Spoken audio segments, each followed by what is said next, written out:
Now, the Eastside Cannery is kind of an interesting property. It's one that I have never physically stepped foot in, so I have to ask a lot of people about it and do my research on it.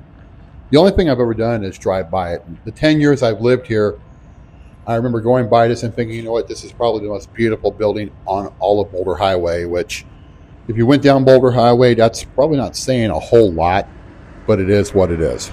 This property was in operation for only 11 years and was closed thanks to the coronavirus pandemic, and now it faces a wrecking ball. Let's get into it. Now, the top portion of this property, I managed to pull up some pictures online. I'm going to pop them up here real quick. This looked to be either a nightclub or a bar or something along those lines, and honestly, it looked pretty slick. It was pretty swanky.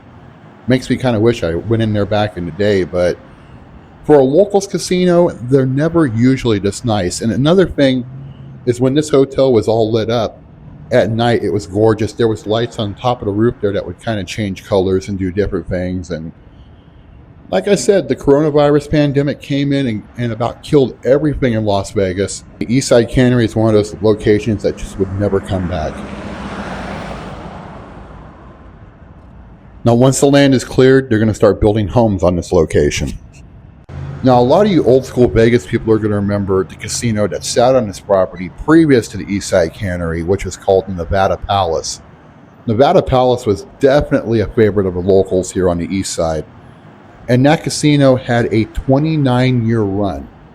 And it was only closed and torn down because they had to expand out and build a parking lot for the Eastside Cannery.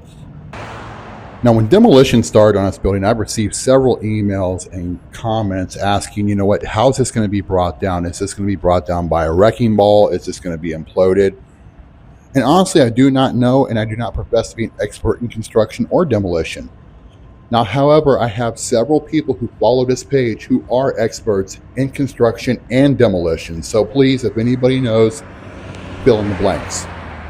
But I will say this, in my humble opinion, a 16-story hotel tower, that is definitely being brought down by demolition, by implosion. And if they do, and when they do, we will be here live to bring it to every single one of you. Now, with the promise of a live feed of an implosion, like I said, if you're not following the Random Abyss, then what are you doing?